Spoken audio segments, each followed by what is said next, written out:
नमस्कार मित्रांनो, परत एकदा स्वागत आहे तुमचं मराठी यूट्यूब चॅनलवर.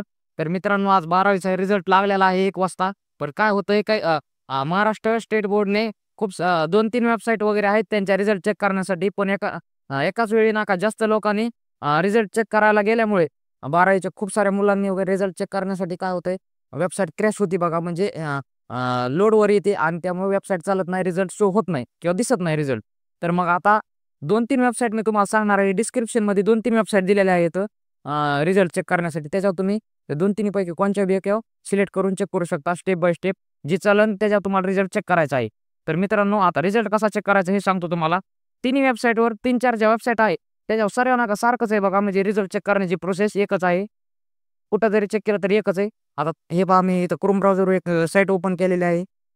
हे पाहू शकता, MySSC बोर्ड .in अशी एक वेबसाईट आहे, MySSC board.in. ह्याच्यावर तुम्हाला ओके करून घ्यायचं आहे. अन्यथा मी खाली डिस्क्रिप्शन बॉक्समध्ये दिलेल्या आहेत लिंक, त्याच्यावर बी तुम्ही क्लिक करून पाहू शकता. ते बी त्याच वेबसाईट दिलेल्या आहेत मी 2-3. तर त्याच्यावर तुम्हाला क्लिक केल्यानंतर अशी वेबसाईट ओपन होईल. ओपन झाल्यानंतर इथं ऑप्शन येतोय काय, व्ह्यू SSC रिझल्ट, ह्याच्यावर क्लिक करून घ्यायचं आहे. ह्याच्यावर तुम्ही जसं क्लिक कराल तर मग आता तुम्हाला इथं रिझल्ट चेक करण्यासाठी काय करणार तुम्ही, सर्वात प्रथम तर तुम्हाला आता वरच्या बॉक्समध्ये काय टाकणं अनिवार्य आहे. इथं तुम्हाला सीट नंबर टाकणं गरजेचं आहे. सीट नंबर तुमच्या नाका हॉल तिकीटवर दिलेला आहे, तो तुम्ही पाहू शकता आणि ते इथे टाकू शकता. आणि इथं नाका 2 नंबरला तुमच्या आईचं नाव टाकायचं आहे. सुरुवातीचं जे आईचं नाव आहे ते टाकायचं आहे. आडनाव किंवा आईचं वडिलाचं नाव टाकायचं नाही, फक्त आईचं सिंगल नाव टाकायचं आहे. हे लक्षात घ्या. आणि हे दोन्ही भरल्यानंतर आता तुम्हाला इथं खाली एक ऑप्शन येतं व्ह्यू रिझल्ट नावाचा, ह्याच्यावर तुम्हाला क्लिक करून घ्यायचं आहे. तर तुमचा रिझल्ट इथं शो होणार आहे, दिसणार आहे तुम्हाला.